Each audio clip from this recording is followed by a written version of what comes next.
जम्मू कश्मीर के पहलगाम में हिंदू पर्यटकों पर हुए विभत्स और कायरतापूर्ण आतंकी हमले के विरोध में पूरे देश में गुस्से और गम का माहौल है। देर शाम रुड़की में कांग्रेस के सैकड़ों कार्यकर्ताओं ने पहलगाम की घटना पर रोष प्रकट करते हुए शहर में कैंडल मार्च निकाला और पाकिस्तान मुर्दाबाद के जोरदार नारे लगाए। इस मौके पर यूथ कांग्रेस के जिला अध्यक्ष सचिन चौधरी ने कहा कि इस घटना की जितनी भी निंदा की जाए कम है।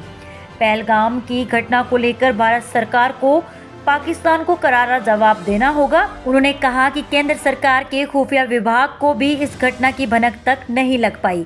सरकार का बहुत बड़ा फेलियर है।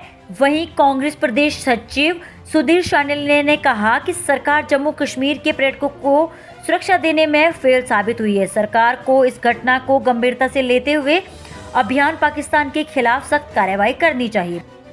पाकिस्तान मुर्दाबाद मुर्दाबाद मुर्दाबाद आतंकवाद मुर्दाबाद मुर्दाबाद मुर्दाबाद। पहली बार किसी राज्य में अगर कोई पर्यटक घूमने के लिए गया तो इतना कायराना हमला किया गया और हम सभी कांग्रेसी इसकी कड़ी निंदा करते हैं और सरकार से मांग करते हैं कि जल्द से जल्द ये दोषी जो हैं इनको इसी तरीके से खुलेआम इनकी हत्या की जाए और खुलेआम इनको फांसी की सजा दी जाए। वो भी जम्मू कश्मीर के लाल चौक पर इनको फांसी की सजा दी जानी चाहिए। सचिन भाई, इससे अन्य नस्लें भी इनकी सुधरे, क्योंकि आतंकवादी का कोई धर्म कोई जाति नहीं होती। जिस तरीके से लगातार मीडिया में चल रहा है कि आतंकवाद की धर्म भी होता है, जाति भी होती है, मगर हम आज भी मानते हैं कि आतंकवाद का कोई धर्म और कोई जाति नहीं होती है। तो उन्होंने सचिन भाई की आज भी आतंकवाद का कोई धर्म और कोई जाति नहीं है, उसमें कोई व्यक्ति विशेष हो या कोई भी हो, हमेशा आतंकवाद ने किसी धर्म और जात को लेकर टारगेट नहीं किया। मगर जितना दयनीय उन्होंने पूछ कर हत्या की गई, मैं इसकी कड़े शब्दों में निंदा करता हूं और सरकार से मांग करता हूं कि इन दोषियों को जल्द से जल्द सजा मिले और ऐसी सजा मिले कि भारत के इतिहास में आज तक कभी भी ऐसी आगे भविष्य में कोई ऐसी कायराना हरकत ना हो। मैं आपकी बात से सहमत हूँ, क्योंकि इंटेलिजेंस बिल्कुल अपना काम नहीं कर रही है।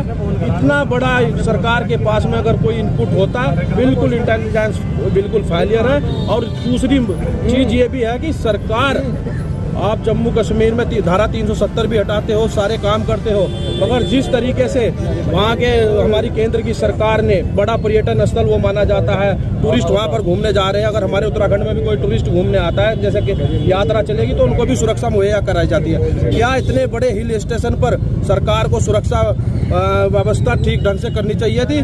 क्या उस एरिया में पूरे में कहीं भी सुरक्षा जीरो थी? जिस तरीके से जब उन पर उनकी हत्या की जा रही थी, क्या सरकार का दायित्व नहीं बनता था कि वहाँ पर सुरक्षा उपलब्ध कराई जाए? जब इतना टूरिस्ट वहाँ पर आ रहा है, तो पता है कि घाटी से उन पहाड़ियों के दूसरी साइड में पीओके शुरू हो जाता है, तो कहीं ना कहीं एक किस्म से सरकार का फेलियर भी माना जा रहा है। और इंटेलिजेंस ब्यूरो बिल्कुल इस देश में जीरो शून्य हो चुकी है, क्योंकि इतना बड़ा जो घटना घटी है उसका इनपुट अगर सरकार नहीं निकाल पाई तो ये पूरी तरीके से आईबी का फेलियर है। जाना चाहिए। बार बार ये लोग कहते थे एक के बदले 10 सर लाएंगे 10 सर लाएंगे। देश की जनता ने इनको चुनकर सरकार बनाने का मौका दिया। तीसरी बार इनकी सरकार है, कहाँ है वो एक के बदले 10 सर?